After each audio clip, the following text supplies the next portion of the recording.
intinya tuh sebenarnya kalau mau bikin event ya mau itu skalanya komunitas ya semangatnya gotong royong ataupun yang profit itu sebenarnya sama aja, semua diperlakukan kayak orang bisnis aja gitu. Maksudnya kalau misalnya kamu mau membuat sesuatu ya wani bondo, wani modal gitu loh. Seharusnya kayak promotor itu kan emang udah punya sistem yang meminimalisir hal-hal itu terjadi karena kayak sistem pembelian online itu pun strukturnya segala macam verifikasinya, validasinya. Nah, itu kan selain fungsinya emang untuk keaslian, etika bertransaksi segala macam kan. Nah, karena kalau nggak official begitu harusnya sistemnya kan tidak profesional kan. Ya harus Harus yang sebenarnya ya. harus karena itu kan secara moral dia ikut atau secara hukum ya kalau memang ada MOU-nya dia berkewajiban untuk ngasih tahu ke semua orang atau ya gampangnya ke followersnya gitulah ya atau ke ceruk-ceruk yang dia gitu tuh bahwa ini acara cancel begini begitu. Selamat malam teman-teman semua yang ada di Hub Coffee. Salam budaya, nama budaya, salam kebajikan dan semoga selalu sehat semuanya. Terima kasih telah hadir pada malam hari ini di Hub Coffee dalam acara Serentak Bergerak yang disupport langsung oleh Authentic City, Mesos Art, Nongkrong ID dan juga yang pasti dari Hub Coffee. Acara ini juga diorganize by Mid Production.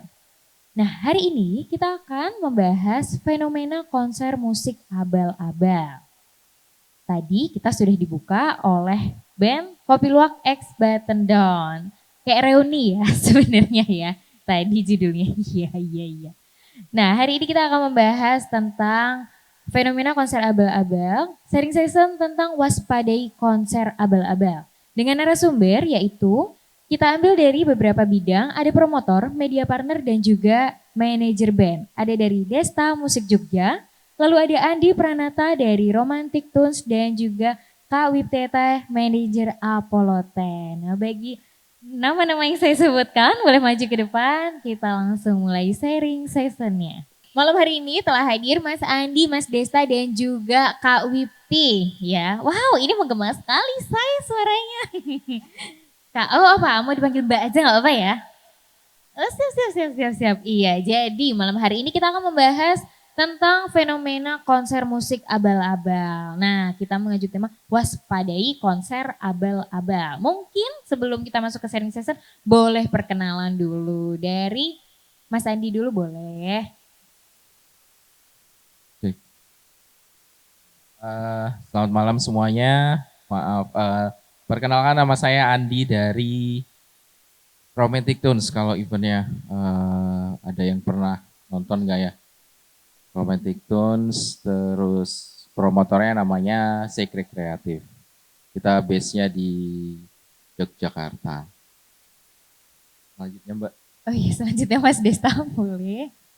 Oke, halo selamat malam, saya Desta tanpa Vincent. Ya duduknya aja deh begini ya biar mirip-mirip. Itu saya dari Instagram Musik Jogja dan KR Online. Halo. Perkenalkan nama saya Wipti, di sini sebagai manajer, sebenarnya road manager ya, road manajernya Apollo 10 dan ada titipan gak cuma Apollo ternyata, Triplet kudu disebut. Oh iya. Nah orang ndak Mary engko soalnya. Anaknya ada dua ya Bun ya? Aduh, bener. Terima kasih.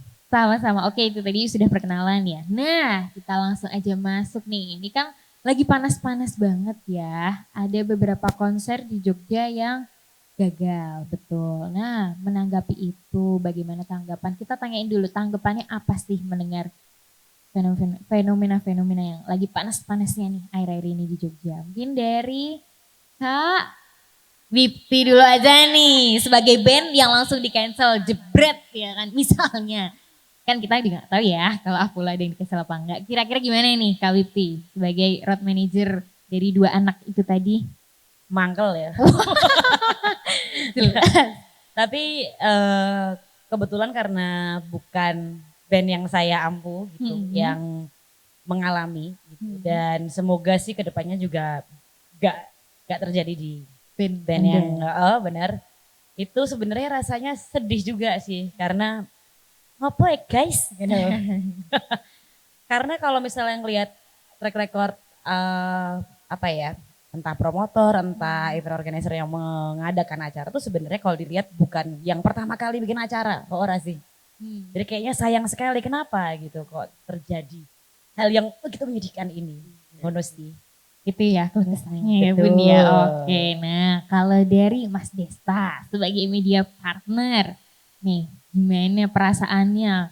Ada beberapa yang kamu support dari acara-acara yang gagal itu kah? Ada Ya pengalaman? Ada. Nah, ada tuh gimana Crowdland tuh? tuh misal. Hmm.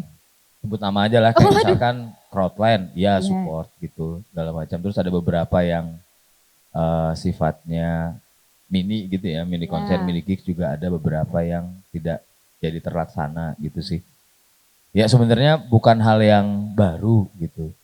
Cuman aku sih menyorotinya pola-pola, ada banyak perubahan yang terjadi sejak pandemi, Iya, di betul. mana semua semua media atau medium kreatif termasuk teman-teman yang mungkin di promotor juga mungkin ngerasain semuanya jadi chapter zero lagi itu loh. Kita nyusun ulang kultur lagi, membiasakan orang buat beli tiket lagi dan segala macem. Yang kusayangkan sih karena ini ya, bertepatan dengan tahun politik itu loh. Mungkin Mas nanti bisa cerita gimana sekarang sulitnya nyari sponsor yang mereka saving duit buat paslon gitu segala macem dan ya gitu. Jadi lebih ke memuakan sih situasinya sebenarnya. Gitu. Kalau aku sih lebih ke memuakan. Berarti. Mas, curhat wae Mas. Nah, kalau dari Mas Andi nih sebagai promotor ya kan, kacamata promotor gimana nih melihat kejadian-kejadian yang terjadi di Jogja? Saya nggak tahu saya bisa nggak ya mewakili sebuah promotor karena pas saya diundang kemarin itu justru saya nanya sama salah satu teman saya yang ada di Midpro, emang perkembangannya seperti apa? Karena kita udah lama nggak ngegarap Romantic Tours itu kita cancel 2020 seminggu sebelum pandemi. Jadi waktu itu kita cancel segala macam, refund ya karena pandeminya itu sendiri dan itu ya alhamdulillah berjalan lancar. Cuman akhirnya dari kita beradaptasi, banyak hal yang kita lakukan di luar event segala macam. Terus per hari ini jujur karena kita beradaptasi dan mengembangkan beberapa hal lain, kita belum konsen ke event lagi. Jadi Romantic Tunes yang kita gadang-gadang tahun ini sebenarnya, tapi memang belum bisa kita jalanin lagi. Nah, saya baru tahu info kalau di Jogja itu banyak event yang di cancel ya karena kemarin waktu diundang. Oh iya. Ya, jadi jawaban saya pertama emang kenapa sampai harus dibuat pembahasan khusus seperti ini? Ternyata karena kan memang benar kan Mas bukan hal yang baru gitu. Bahkan kita sendiri juga pernah melakukan eventnya di cancel.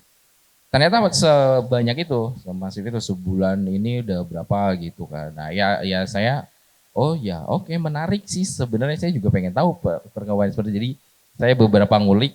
Ya kalau tanggapan saya, ya ini ya khawatir ya pasti ya akan berdampak yang macam-macam atau seperti apa dan kalau kita lihat vibes-nya hari ini mungkin arahnya negatif kan. Jadi ya khawatir sih Mbak kalau sebagai promotor gimana perkembangan industri ini ke depannya gitu. Mungkin juga kalau misalnya menyambung tadi Mas Desta, mungkin bisa jadi kelatahan karena setelah pandemi ya. Jadi kita adaptasi lagi, mereka yang mungkin katakanlah melihatnya buru-buru, wah ini mumpung sudah bisa buat event, yuk kita buat event dan segala macam. Nah, menanggapi itu sebenarnya Mas, kalau sebagai promotor itu buat event itu tuh persiapannya berapa lama sih? Atau minimal sematang-matangnya itu berapa lama dan apa saja sih sebenarnya basicnya yang harus dipersiapkan? Saya ambil ini ya, karena semua event pasti kan nggak bisa disamain kan. Saya ambil contoh Romantic Tunes aja mungkin. Romantic Tunes itu kan acaranya setiap Februari untuk kapasitas penonton sekitar 5 ribuan. Itu biasanya kita mulai prepare itu Agustus, berarti berapa bulan ya? Sekitar 6 bulanan untuk skala itu. Karena ya itu tergantung timnya, tergantung infrastruktur di setiap promotornya seperti apa. Itu kan beda-beda. Tapi kalau jadi saya nggak bisa ceritain semuanya, pasti sepengalaman kita di Romantic Tunes untuk skala itu ya kita startnya sekitar Agustus. Persiapan secara teknis ya, kalau konsep segala macam memang setelah acaranya itu sendiri, kita ke depan apa nih selanjutnya, temanya apa segala macam, pengisinya siapa, itu emang udah direncanain konsepnya, retoretan segala macam. Cuman secara teknis 6 bulan. Itu kalau yang dari romantik itu sendiri pengalaman sendiri ya, paling aman tuh seenggaknya 6 bulan untuk benar-benar matang kira-kira siap atau enggak gitu ya. Oke, nah kalau dari Mas Desta sendiri ini sebagai media partner ya. Nah itu tuh ada screening gak sih kalau misalnya kamu ingin mengiyakan sebagai media partner dari sebuah acara? Apa yang kamu lihat dari event itu sendiri di saat kamu ada, iya aku mau jadi media partner di event ini. Gitu tuh. Oke. Pertama, kalau aku sih nggak ada screening, jujur aja. Oh Nggak iya, ada nggak ada. support semua ya. Jadi Love cuman kan support. sekarang yang jadi pertanyaan besar kan itu dari medianya sendiri itu mengalami pergeseran. Oke. Kultur juga mengalami pergeseran. Betul. Terus cara pendekatan, komunikasi dan bentuk media juga sudah sangat-sangat berubah. Nah cuman 3 faktor ini jalan di tempat. Oke, kita lihat media partner deh ya. Media partner buatku zaman dulu banget dari 1930 waktu zin yang namanya The Comet itu ada gitu ya. Yang ngebahas soal saintifik dan macem-macem. Itu jadi ruang belajar, ruang pamer tulisan, ruang pamer foto buat orang-orang yang memang ingin belajar liputan gitu. Karena mereka nggak bisa ke media mainstream yang di Amerika ya, ke media mainstream dan lain-lain. Zin-zin yang lahir setelah era itu yang kemudian diadopsi oleh teman-teman punk dan segala macam juga ke sana. Jadi ada kesetaraan gitu dalam hal medianya gitu. Ada kesetaraan. Nah, sekarang jauh berbeda. Karena satu, media itu pasti punya yang namanya polred, politik keredaksian. Katakanlah aku ambil contoh yang mainstream, kenapa sih Tempo itu bentuknya kecil, koran Tempo itu kecil. Jauh lebih kecil dari Kompas, jauh lebih kecil dari KR. Oh ternyata tujuannya biar enak dipegang, khusus untuk orang-orang sibuk. Gak mungkin lah kalau misal di toilet kita bakal, gak mungkin banget gitu. Jadi dibuatlah yang seperti itu. Kompas mungkin dan yang lain-lainnya beda lagi. Mungkin untuk dipakai atau dibaca di saat senggang. Nah ketika udah masuk ke dunia digital yang namanya polred itu juga masih ada. Katakanlah Detik lah yang tahun 2008 ya, 28, 9 tuh ini banget. Politik redaksian mereka tuh lebih mementingkan kecepatan daripada kebenaran. Jadi pokoknya yang paling pertama dulu sifat media sosial yang paling pertama, yang paling cepat, paling benar gitu-gitu itu diadopsi. Kemudian ketika dengan catatan itu media yang berada di bawah Dewan Pers ya, segala macam. Lalu muncul media alternatif dan segala macam itu yang bergantung ke media sosial dan segala macamnya yang memang nggak punya polred, sehingga nggak ngerti gitu. Ketika ada satu entitas, IO, kolektif, komunitas tuh ngajak media partneran, yuk, ayo, dah, kayak gitu doang. Jadi nggak ngerti. Jarang ada yang memang menyajikan konten gitu, itu yang khas mereka sendiri. Teman-teman misalkan kayak kemarin, mau jadi media partner nggak? Ayo. Tapi ada ininya, ayo nggak apa-apa gitu. Karena tujuannya apa? Edukatif, ayo.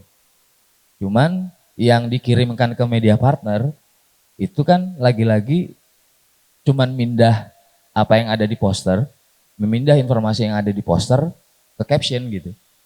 Jadi buat apa gitu menurutku?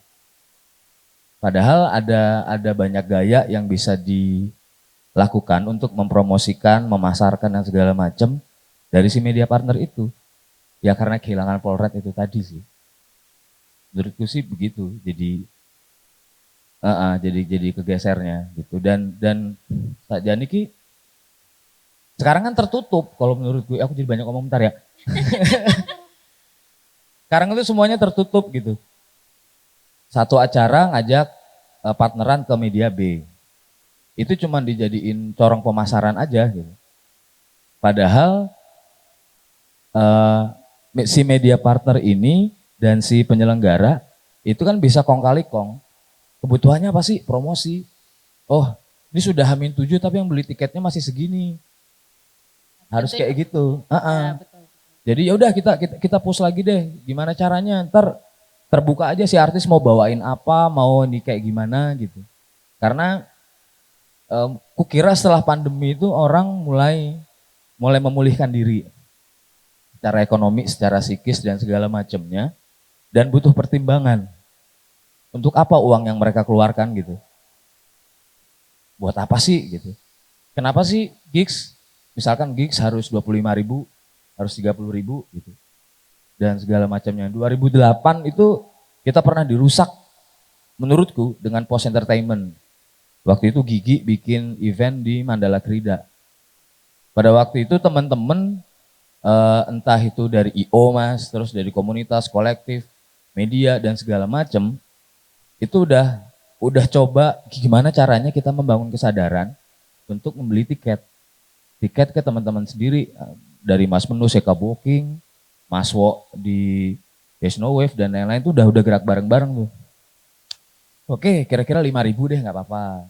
Dari 5.000 naik 10.000. Dari 10.000 naik 15.000. Biar Gigi bikin 10.000. Di Mandala Krida hancur. Gitu-gitu dan itu tidak tersampaikan gitu loh. Karena lagi-lagi apalagi pas ada medsos semuanya pakai mata gitu.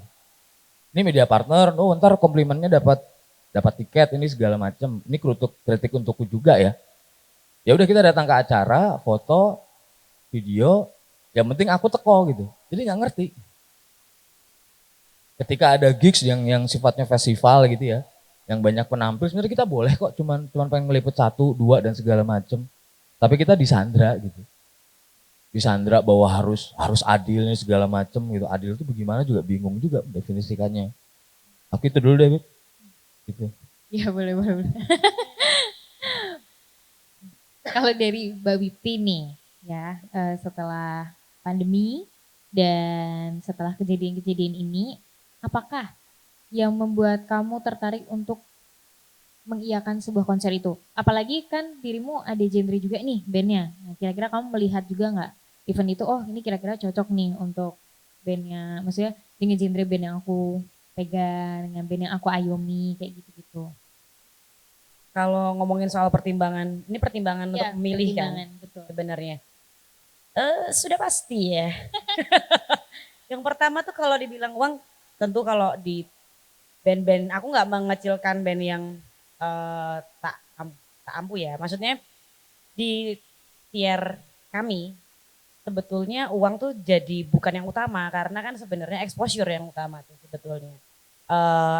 Gimana sih band ini punya wadah untuk mengekspresikan yang dia udah bikin secara album, secara single, terus habis itu dimainkan, dipresent ke orang-orang biar lebih dekat dengan yang mendengarkan mereka dan lain sebagainya. Sebenarnya exposure sih.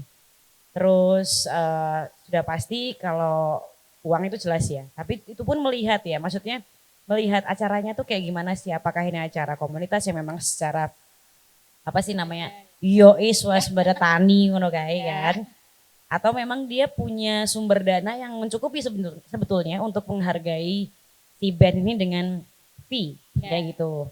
Terus sebenarnya rata-rata kayak gitu sih, exposure dan juga budgetnya sih.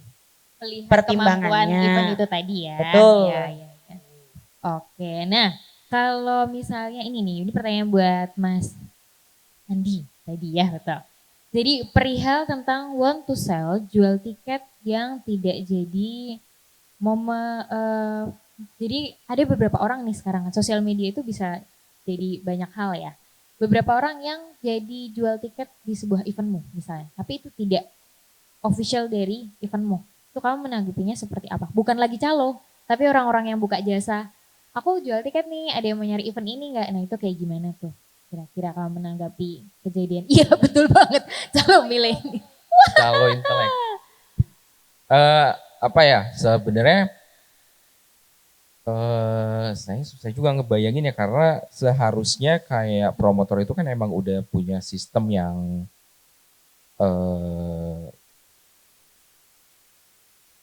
apa namanya, tidak meminimalisir hal-hal itu terjadi, karena kayak sistem pembelian online itu pun strukturnya segala macam, verifikasinya, validasinya, nah itu kan selain fungsinya emang untuk keaslian, etika bertransaksi segala macam kan. Nah, karena kalau nggak official begitu harusnya sistemnya kan tidak profesional kan, berarti kan di situ rawan keamanannya, terus etika transaksinya juga kan harus dipertanyakan.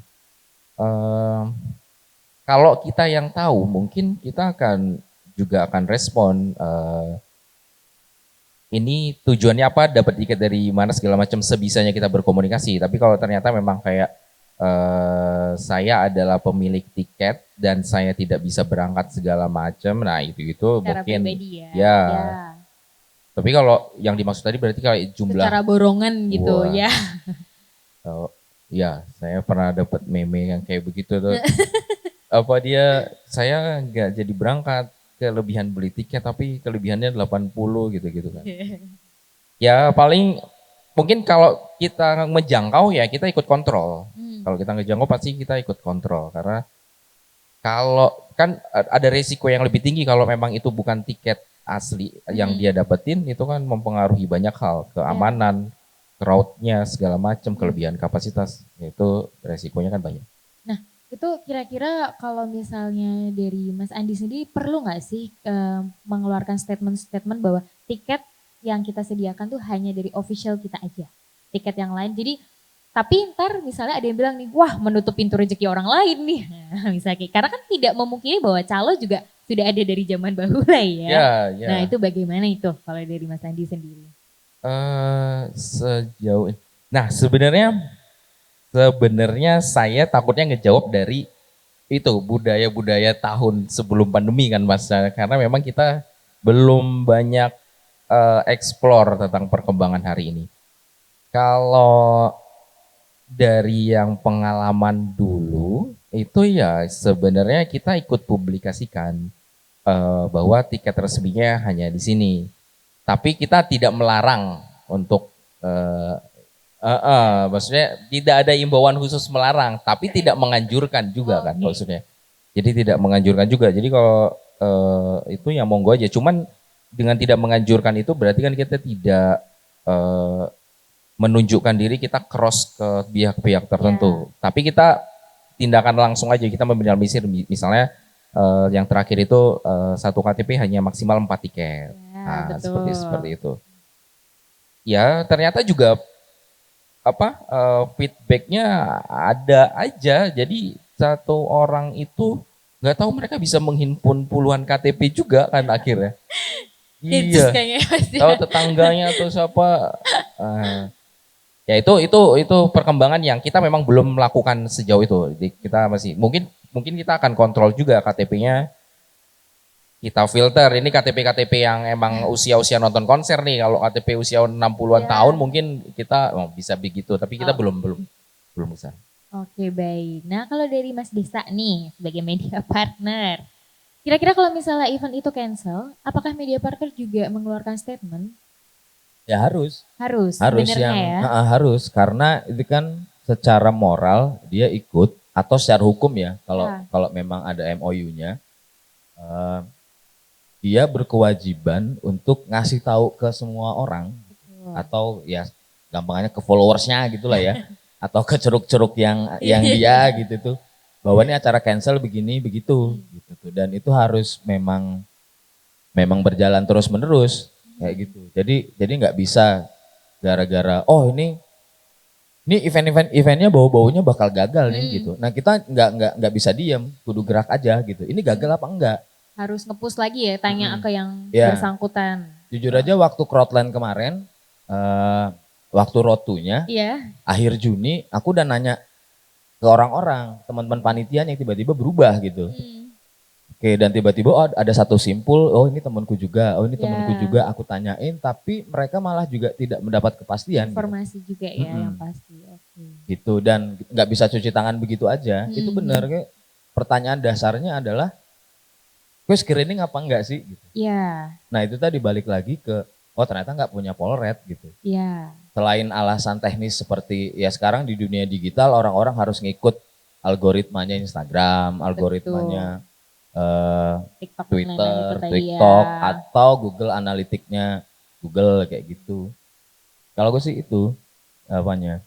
Berarti tetap setidaknya harus menyatakan sesuatu itu tadi ya untuk mengabarkan bahwa event ini tuh sebenarnya nggak jadi loh. Kayak gitu. Oke. Dan tanggung jawab moralnya kan nggak cuma sama si event, Hmm. juga sama teman-teman semua. Iya. Itu. Yang siapa tahu melihat acara itu dari akunmu begitu ya, Gitu-gitu. media partner gitu. Oke. Gitu-gitu. Nah, Pokoknya terbuka aja. Yang sekarang yang terjadi kan pada tertutup. iya betul. Buatku pada banget. tertutup, kayak caption udah di ini gitu tuh.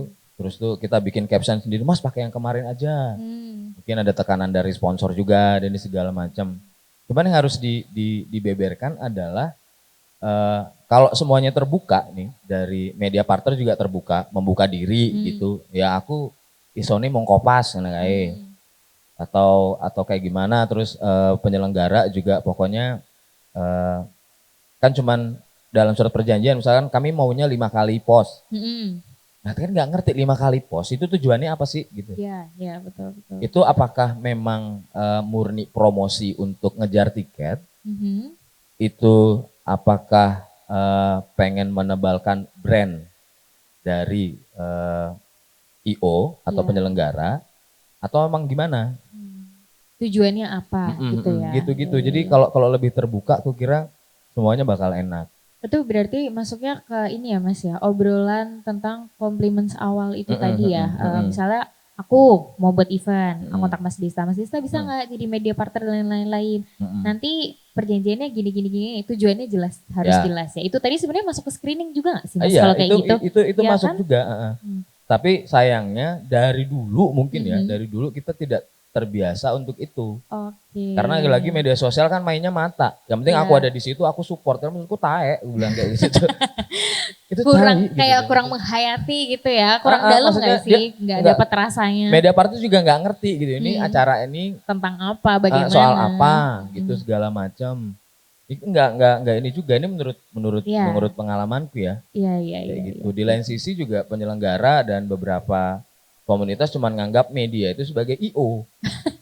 Misalnya gini, Triple Chat main di sini gitu tuh. Terus informasinya cuma dia acara ini ada Triple Chat, datang ya kayak gitu. Kalau buatku itu nggak ada nilainya. Kalau buatku ya, karena informasinya sudah ada di poster. Coba kalau misalkan Triple Chat besok main, terus mainin lagu-lagunya reverse. Lebih jelas ya. Lebih jelas mau lagunya apa ngapain yang sih, dibawain atau Mau dengan ngapain. pertunjukan apa? Iya. bakal oke. ada surprise yang akan melibatkan orang-orang di sini gitu. Iya betul. Jadi ya itu betul. kita kasih pertimbangan gitu loh. Kue harap nonton iki, Ada ini loh. ada ini di dalamnya. Dia iya. bakal begini, dia bakal begitu. Karena sifat sekarang tuh udah nggak zaman lagi kalau misalkan band atau komunitas atau penyelenggara yang atau band aja lah yang mau rilis terus pakai hitungan waktu tuh 3 hari lagi, 2 hari lagi, 1 hari lagi. itu kayak ya aku bukan slang yang baru aja bikin lagu itu gitu maksudnya anthem buat polisi gitu maksudnya. Kayak gitu-gitu. Baik. Oke, itu tadi dari Mas Desta ya. Nah, kalau dari Kak Wipti nih sebagai ibu, dia irit banget ngomongnya. Sebagai ibu dari kedua anak yang kamu ampuh ini ibu, ya. Kalau misalnya ternyata acara itu cancel, itu tuh kan berarti sebelumnya harus ada MOU, betul? Betul, tentu saja. Oh, mati. Cek. Iya, tentu betul, saja. tentu saja. Nah, seumpama hal itu ternyata cancel, apakah akan ada teken kontrak yang lain atau bagaimana kamu menanggapi itu? Atau akhirnya, ya wes bubar we rasa aku tak rame lu acara nih. Lebih penting materi nih. Misalnya. Nesu sih. Nesu sih mau komen pertama gini. Oke, ini selesai ya. Tapi sebetulnya kan kami juga sebenarnya baru aja ya mengalami sebenarnya nggak bisa dibilang gagal juga karena akhirnya tetap jalan Iya, acaranya. betul. Cuman kelimpungan di tengah-tengah gitu. Aku sih setengah ya kan hatiku lembut ya. Iya. Jadi setengah mewajarkan gitu Hmm. karena memang orang-orang ini kan tidak belum banyak lah apa namanya jam terbangnya gitu. Cuman ya akhirnya wow. Tapi akhirnya dari situ aku juga jadi belajar. Kami jadi belajar juga bahwa kontrak itu sangat penting dan gak cuman kopas dari Google sebetulnya. Pasal-pasalnya itu harus detail banget gitu. Maksudnya kayak jika misalnya nggak cuman cancel ya, tapi bahkan geser misalnya. Gesernya nggak cuman geser hari, tapi geser jam. Itu apa yang akan dilakukan misalnya. Bahkan nggak cuman mainnya ya, kayak cek sound gitu. Cek soundnya geser, wah, ning misuh lah aku. Tapi akhirnya dari situ belajar juga bahwa MOU itu penting, gak cuma buat band aja ya, tapi semua orang yang terlibat dalam sebuah acara gitu loh, mau dari vendor, mau dari pengisi acara, MC bahkan. Tapi ya penting saja nih, apa aja sih yang didapat, apa aja yang harus diberikan, dan jika terjadi hal yang tidak diinginkan, itu tuh apa gitu kompensasinya. Gitu. Force majornya itu apa itu tadi Betul. ya. Nah dari betul, situ sebenarnya kalau ngomongin screening, akhirnya screening lanjutan. Kalau di band ya sebenarnya tadi ada yang luput ya. Kalau di band-band yang aku urus itu sebenarnya yang paling utama adalah tidak masuk pada acara-acara yang sifatnya sensitif. Oke, itu penting banget sih karena yang harus disebut lah masih ngerti tau komunitas-komunitas yang sifatnya sensitif meskipun sekarang sudah islaf ya.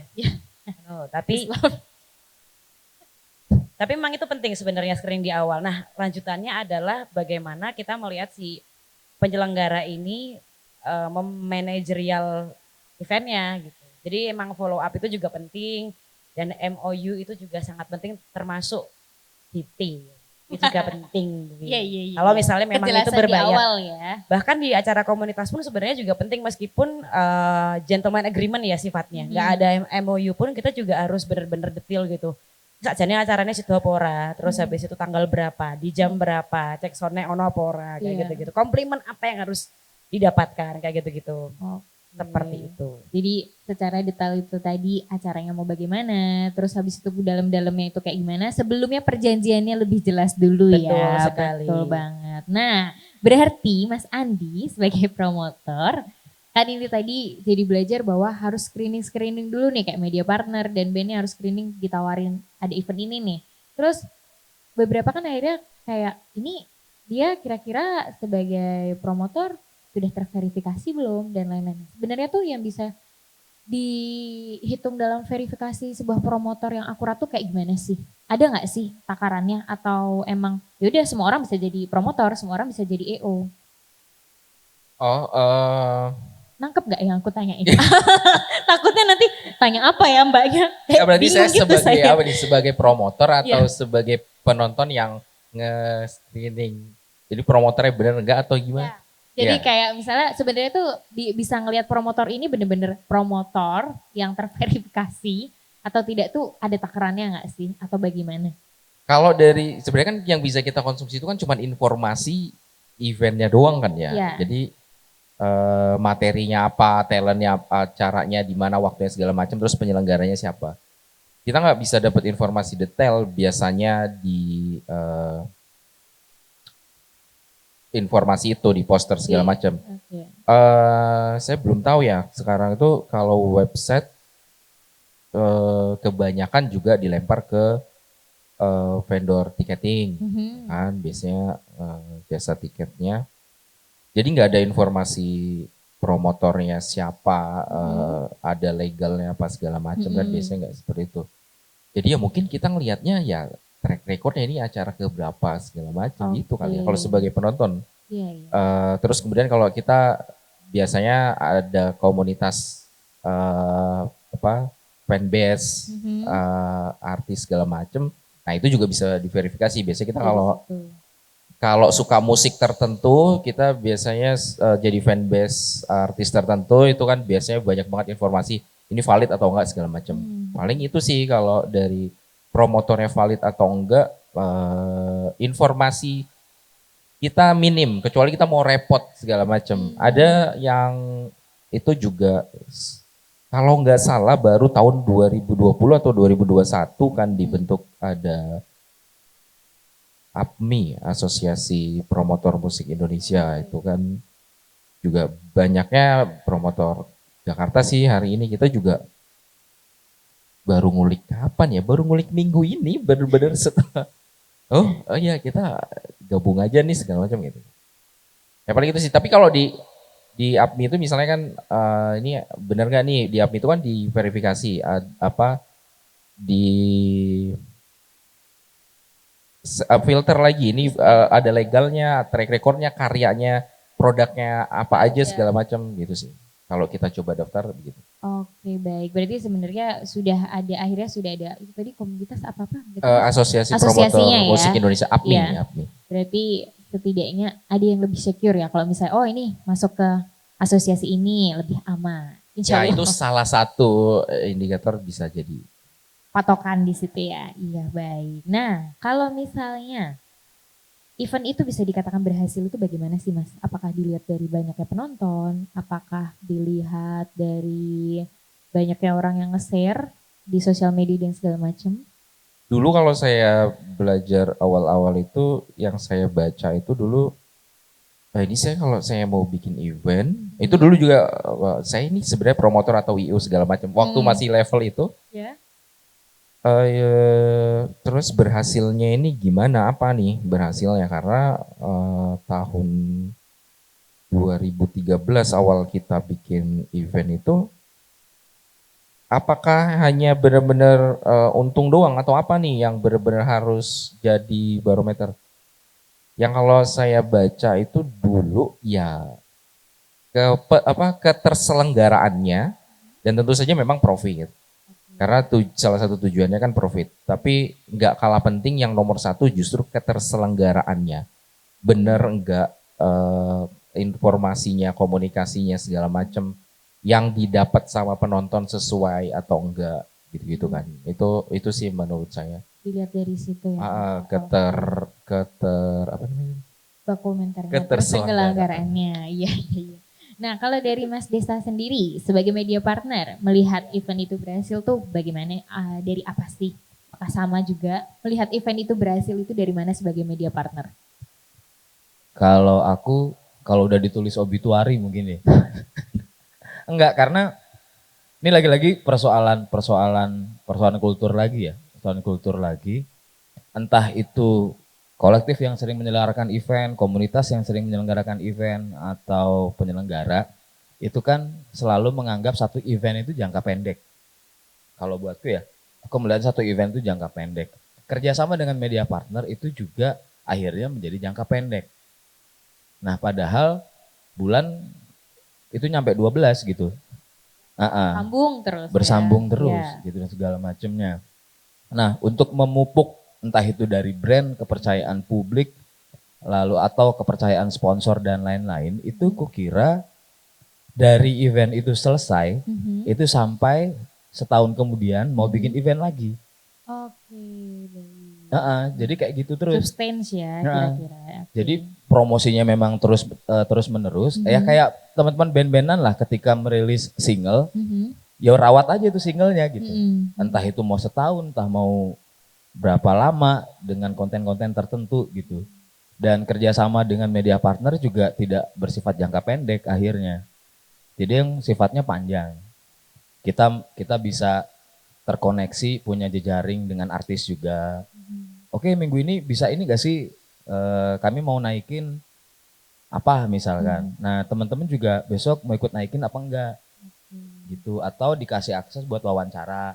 Nah gitu-gitu itu sepanjang liputan gitu-gitu ya.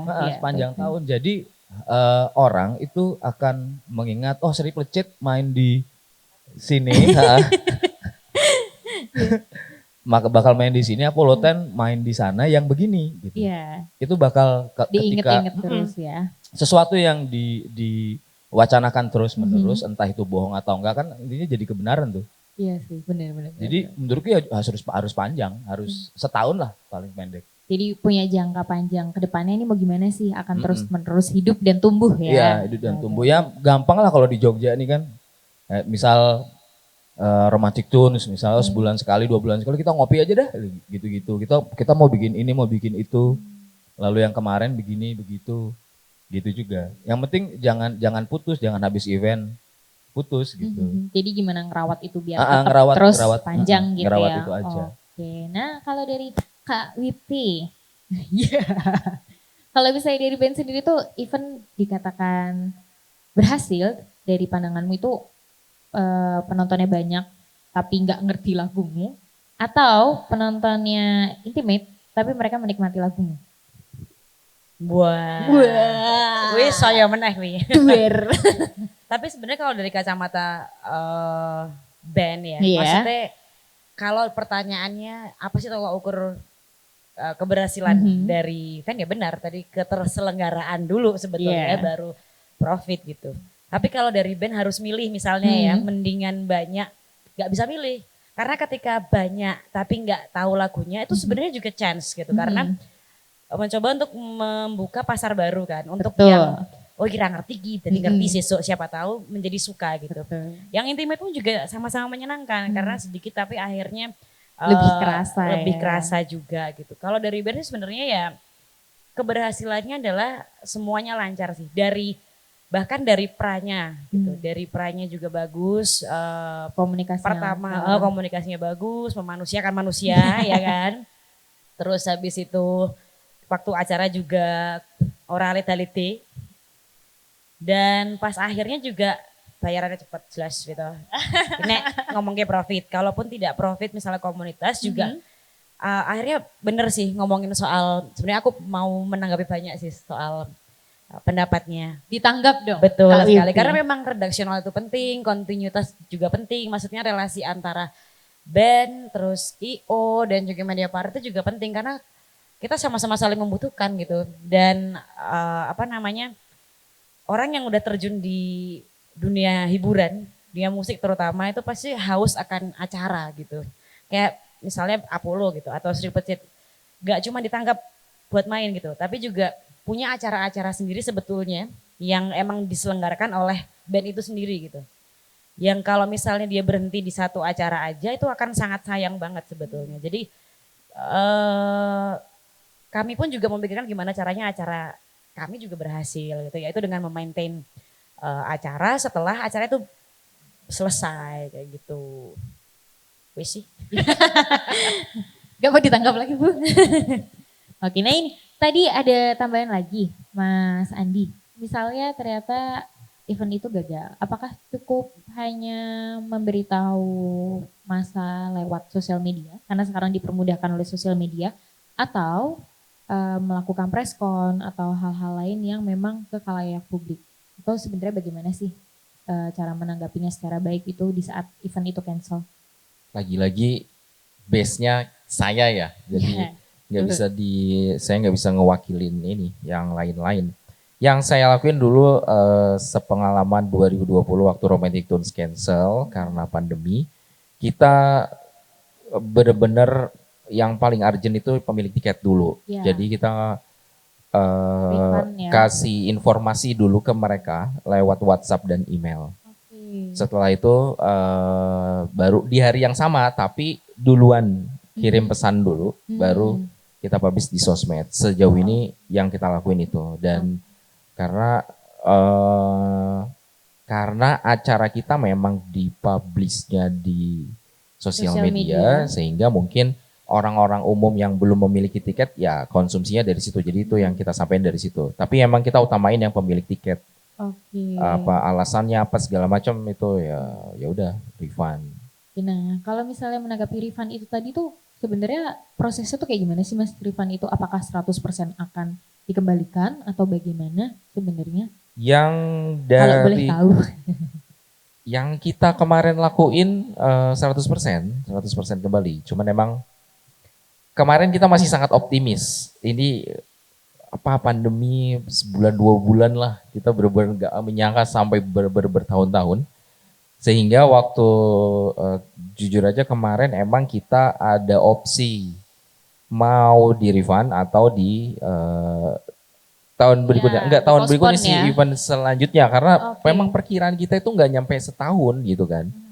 Jadi kita masih kontrak apa semuanya masih berjalan. Jadi tapi tidak bisa di tanggalnya berarti kan haknya mereka berkurang. Ya. Jadi tetap aja ada opsi refund. Oke. Jadi refund ya banyak yang untuk mengalihkan ke yang selanjutnya bahkan sampai awal tahun kemarin itu kita ngehubungin secara berkala hampir setiap 6 bulan karena belum ada tanda-tanda akan terjalan lagi. Ini mau di refund aja nggak, akhirnya sampai awal tahun kemarin itu masih ada yang mau dialihkan, mau apa ya mereka investasi atau apa nggak tahu. Ya.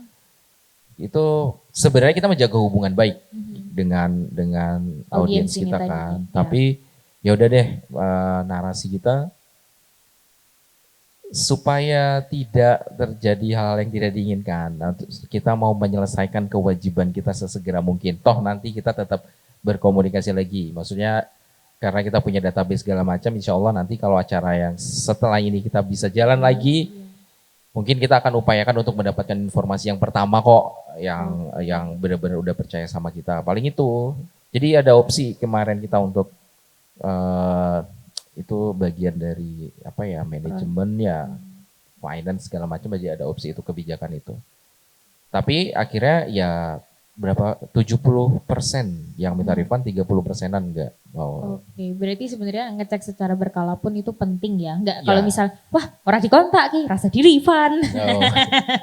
Iya tuh, siapa tahu ya kan. Kalau prosedurnya emang ini mereka harus ngehubungin lagi memang untuk pengajuan itu pengajuan karena kita nggak bisa ini transfernya kemana segala macam gitu kan karena Iya, waktu betul. transaksi itu kan tidak mencantumkan sumber dananya jadi Iya. jadi itu ada harus memang daftar ulang Prosedurnya prosedurnya ada ya Iya. seperti itu walaupun semuanya memang pemilik tiket semuanya kita hubungin Iya. secara personal dari WhatsApp dan emailnya Email. kan. Oke, baik. Nah, kalau yang tiketnya pindah tangan tuh mas, enggak bercanda. Kenapa? Enggak apa-apa. Oke, baik begitu. Nah, sekiranya mungkin itu dulu pertanyaannya. Kita juga membuka pertanyaan publik dari teman-teman. Kira-kira ada yang mau bertanya, sangat dipersilakan untuk bertanya. Kita kasih waktunya. Tak kasih pancingan ya buat. Kalau aku sih secara spesifik ke apa namanya musik Jogja ya, masih sebagai media partner. Karena memang opo yo. Sebenarnya ini sangat disayangkan juga karena kultur media partner memang bener sih mas. Masih akhirnya menjadi bisa dibilang billboard ya kan gitu. Tapi memang agak susah. Kalau dari musik Jogja sendiri ada nggak sih diferensiasi maksudnya melakukan treatment yang berbeda kepada misalnya acara-acara yang profitable dan acara-acara yang komunitas itu yang pertama. Kalau yang kedua sih karena gimana ya? Karena kultur apa namanya barter tadi, itu akhirnya beberapa lini komunitas itu menganggap bahwa Yowis media partner ki ya emang selalu gratis gitu. Akan selalu seperti itu, semudah itu sebetulnya. Karena aku sendiri juga akhirnya curhat ki. Maksudnya cukup sulit untuk memberi edukasi kepada teman-teman bahwa media partner ini ada misalnya media online itu memperlakukannya juga akan sama seperti radio, akan sama seperti media konvensional lainnya yang tidak serta-merta loh sakjane. Sebenarnya gimana sih caranya untuk mengedukasi teman-teman bahwa sebenarnya media online atau media alternatif itu juga kedudukannya sebenarnya sama aja dengan media yang lain. Kalau aku sih biasanya ikut langsung gitu. Ikut terutama di ini ya sebelum event itu berlangsung ya. Pokoknya siapapun entah itu brand, entah itu komunitas, kolektif, ada juga yang ngajak tuh orang yang mau ulang tahun. Itu waktu itu di salah satu diskotik, mas aku mau ulang tahun, aku harap ngundang cah-cah pang zaman bien, Josie dan kawan-kawan gitu-gitu. Itu, pokoknya harap jadi media partner ulang tahun gue, ayo bilang gitu aja. Itu. Terus ada yang memang nyari profit. aku ini bisnis, ini dan segala macam, belum ngewangi lah, tapi duitnya cuman segini. Yang garap siapa? Aku bilang, ini. Ya udah duitnya itu dipakai buat minum-minum aja, tuku ciu, tak bilang gitu, atau moke dan segala macam. Itu bisa dibuktikan lah. Di ini dia tuh bikin acara Salam Sapa Karya gitu segala macam. Ya gimana cara ngedukasinya, aku masuk ke situ. Aku masuk ke situ ini sebenarnya ngene. Media tuh sifatnya begini, perubahannya begitu. Lalu yang dibutuhkan musisi ini kita nggak bisa ngawang-ngawang. Yang dibutuhkan musisi itu kenyamanan yang seperti apa. Yang dibutuhkan penonton tuh apa. Terus yang outputnya kayak gimana. Jadi biar teman-teman ketika main itu orang-orang juga mengingatnya sampai seminggu ke depan lah. Yang kayak gitu-gitu sebenarnya. Cuman kan sekarang masalahnya itu ada pada kelatahan kalau menurutku. Semuanya latah, semua lini itu latah. Katakanlah habis pandemi ketika Jakarta dan yang lain-lainnya, kota-kota yang dianggap lebih superior dari Yogyakarta itu bikin festival, ada Synchronize, ada ya pesta pora dan segala macam. Itu semuanya jadi pengen begitu. Jadi pengen melihat festival itu sesuatu yang sangat wah, mewah gitu. Tapi outputnya nggak tahu buat apa. Aku pernah wawancara beberapa seniman musik yang lebih dulu terjun ke area musik. Ada Mas Aryan sama Ajis MS. Nah, terus aku beberapa kali wawancara juga sama teman-teman sendiri. Kerinduan teman-teman tuh satu, pengen ada konser musik kayak zaman dulu, tunggal gitu. Tunggal yang openingnya cuma satu. Tapi di berapa puluh tahun yang lalu, 30 tahun yang lalu lah, itu menurutku ada yang keren gitu loh dari teman-teman skena entah yang di Jogja, Amerika dan segala macamnya. Kalau selama ini kan kita mungkin ya nggak semuanya itu kan misal Sri Pelucit main terus tuh dibuka sama Apollo 10 misalkan. Jadi Apollo 10 itu ditulis opener by gitu. Kalau 20 tahun yang lalu, 30 tahun yang lalu Apollo 10 itu ditulis special guest. Jadi ada semangat yang pengen, wah ini pembukanya itu band keren gitu. Gue juga harus nonton. Gue datang ke konser ini, mini konser ini atau apapun lah itu sebutannya, itu nggak cuma nonton kami gitu.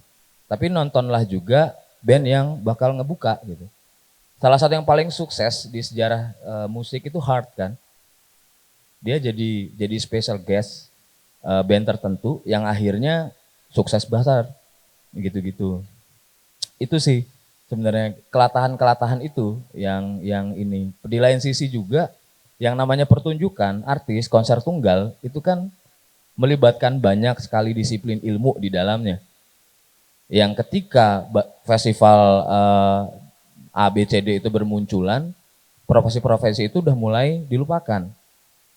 Art director.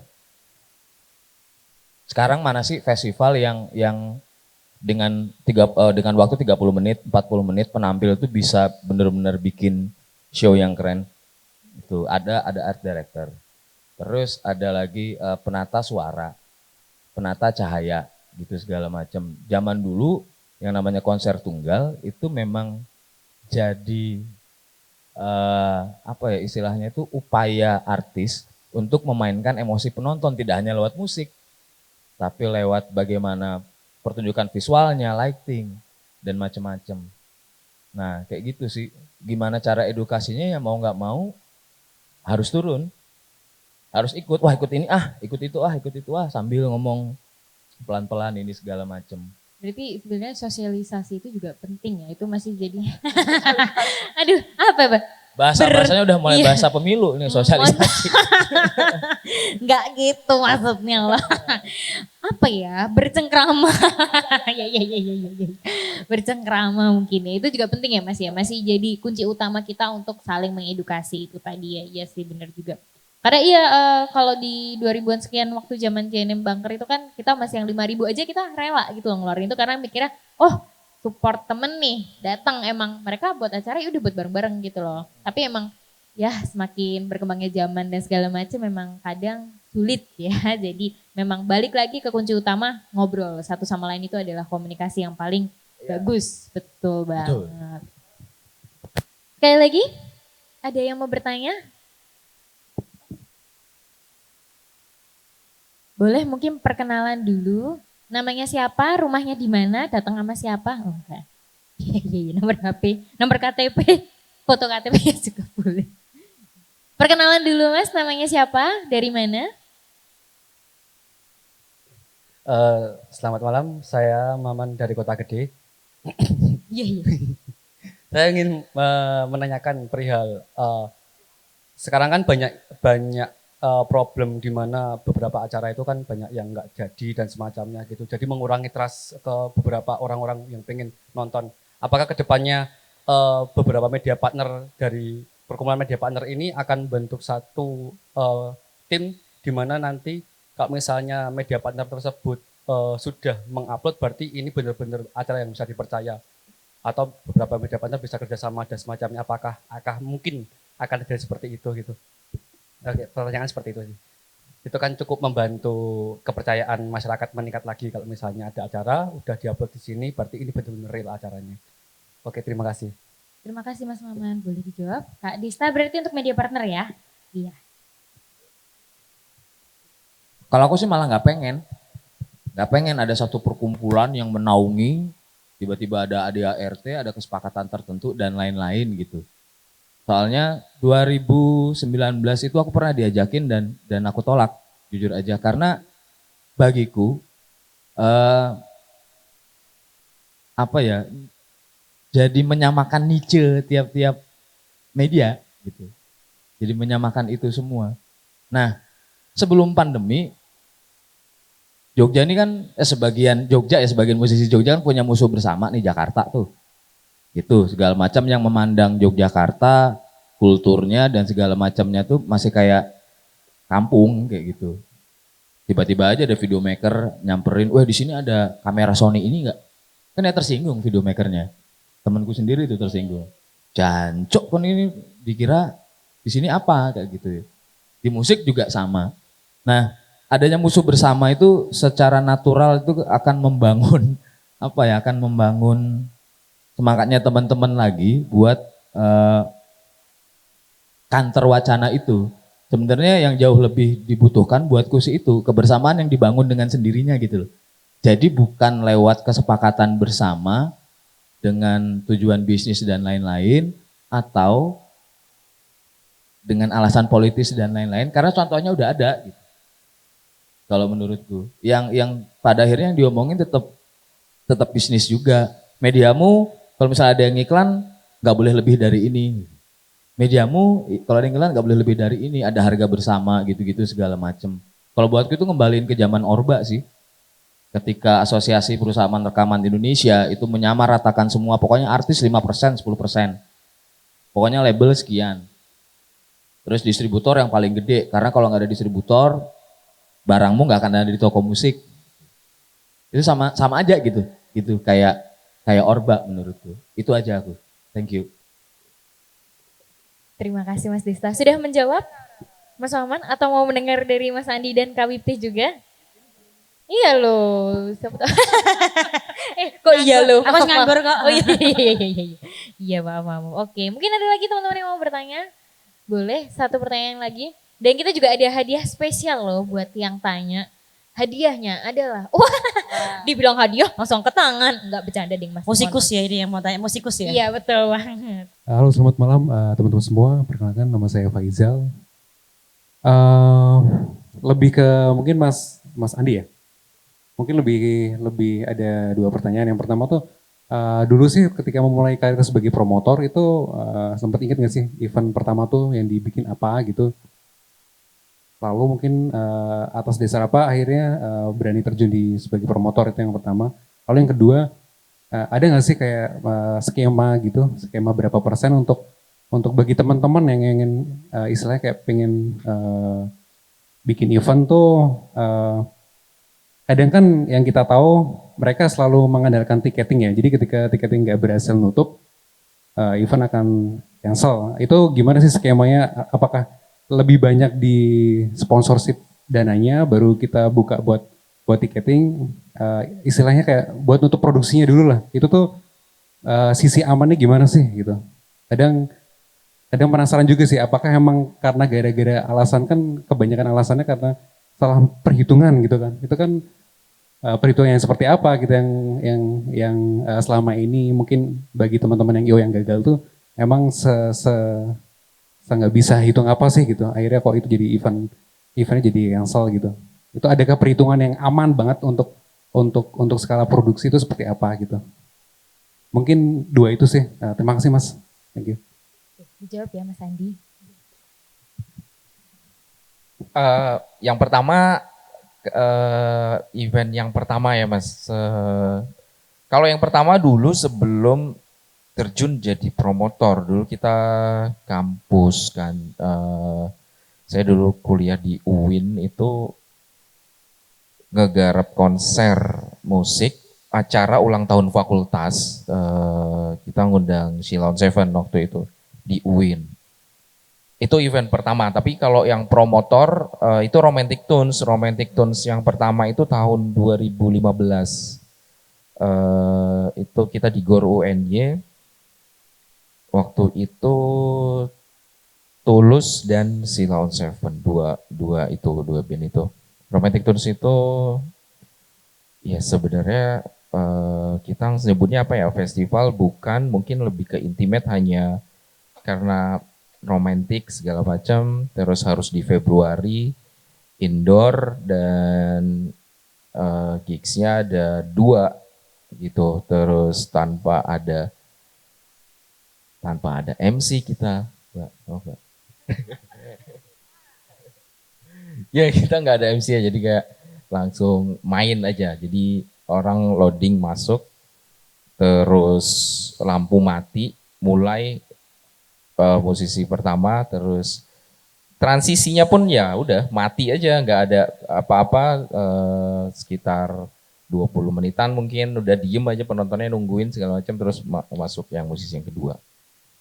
Itu yang event. Terus sampai sekarang Romantic Tunes setiap tahun sekarang yang terakhir 2020 itu yang ke-6. Jadi itu juga cancel. Jadi itu Romantic Tunes terus sih kita sejauh ini. Kalau ukuran yang kedua ya Mas, ukuran aman, ukuran keberhasilan itu sebenarnya mungkin balik lagi ke kebijakannya masing-masing. Yang maksudnya aman itu profitnya kan beda-beda nih, ininya amannya apa. Jadi kalau di kita, budayanya kita mungkin ya harusnya sebelum itu terpublish, acara ini terbentuk, ya kita memang benar-benar dalam kondisi yang aman semuanya. Aman itu faktornya banyak kalau menurut saya. Jadi nggak hanya sebatas finance, perhitungan finance segala macam. Kamu punya modal yang cukup banyak nih. Kamu punya ilmu pengetahuan yang cukup nggak untuk ngedirect sebuah acara segala macam. Kamu punya mental segala macam, itu oke atau enggak, itu banyak faktor kalau menurut saya. Tapi kalau kita fokus ke finance,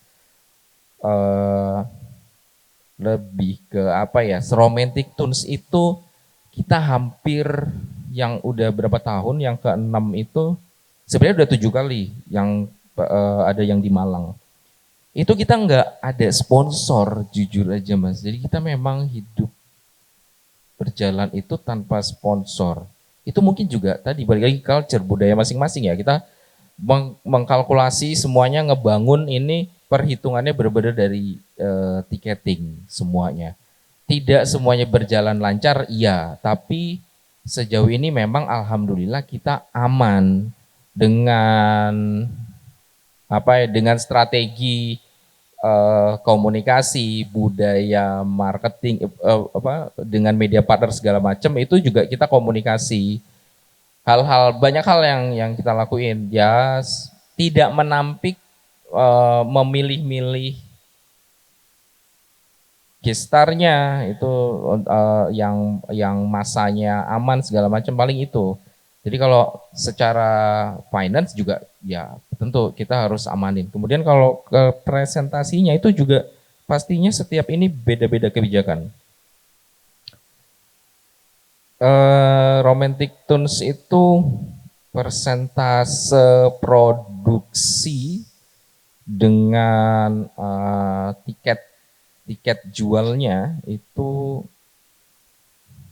waduh, ini sebenarnya saya harus ngajak finance.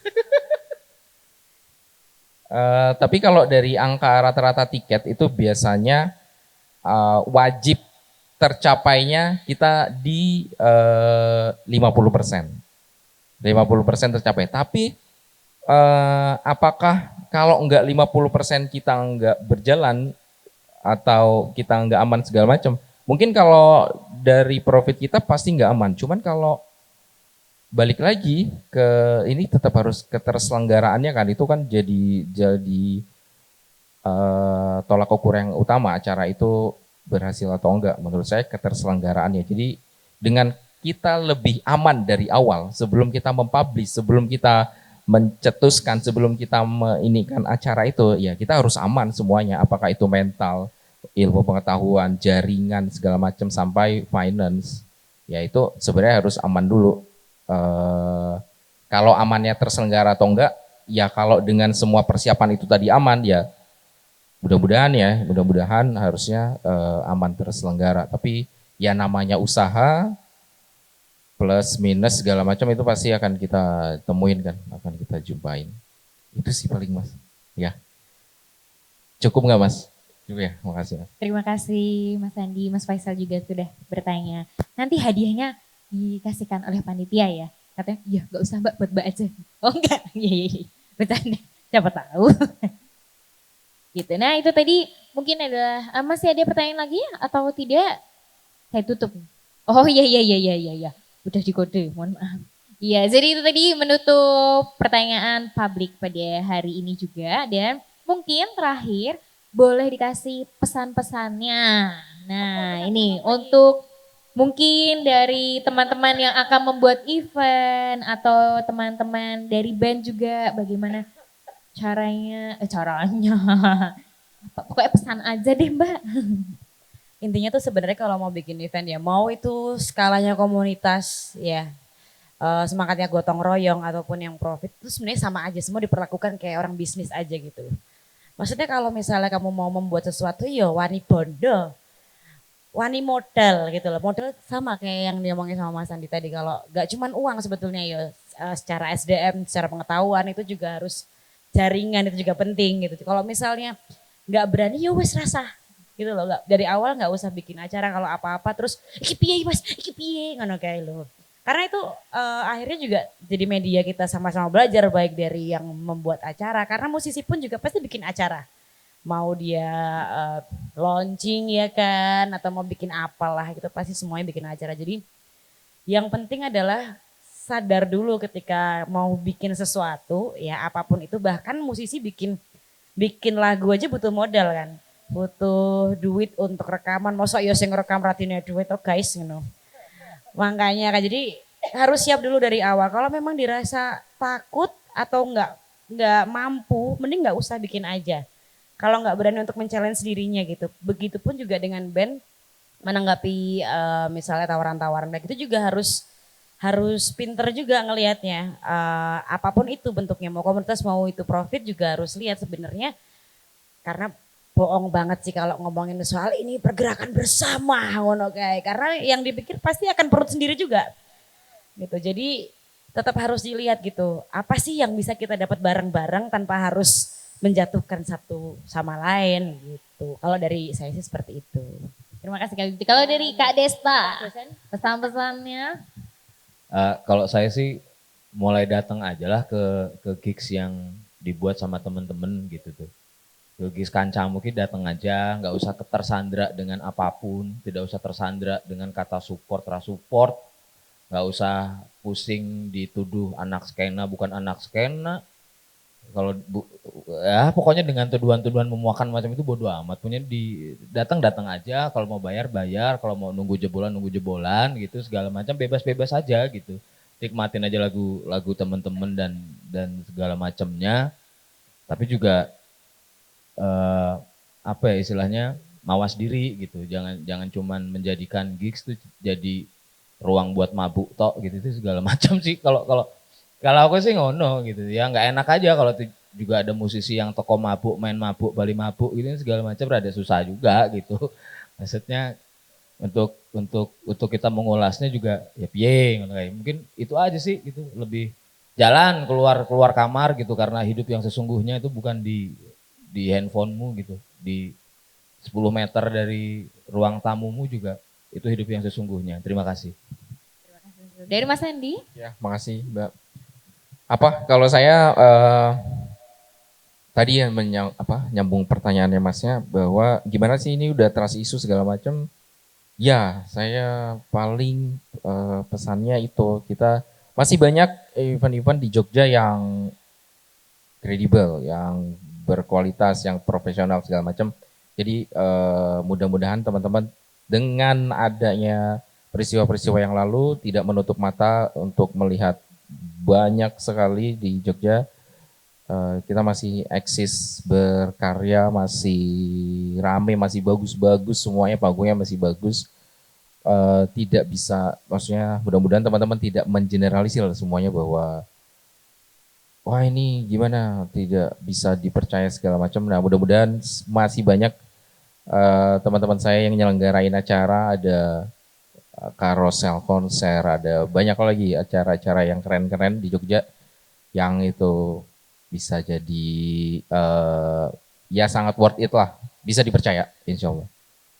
Oke, terima kasih Mas Desta, Kak Wipti dan juga Mas Andi. Jadi intinya bermawas diri, terus tetap aware, dan gak semua event disamaratakan bahwa semuanya akan gagal, tidak. Kita juga harus lebih aware lagi, terus habis itu siap-siap untuk teman-teman yang ingin buat event pada akhirnya basic akarnya dikuatin dulu. Nek wedi ojo wani-wani, nek wani yo digaske. Gitu. Pokoknya itu tadi yang bisa diambil pada talk show kita pada malam hari ini. Dan terima kasih sekali atas waktunya Mas Desta, Mas Wipti, Mbak Wipti dan Mas Andi. Dan juga terima kasih banyak untuk teman-teman semua yang telah hadir pada malam hari ini. Jangan pulang dulu karena kita nanti akan ditutup oleh band Button Down dan juga X Kopi Luwak lagi. Gitu. Jadi terima kasih banyak atas waktunya. Sampai bertemu lagi di lain waktu yang lebih baik lagi. Amin. Matur suwun. Tepuk tangan sekali lagi untuk 3 narasumber kita.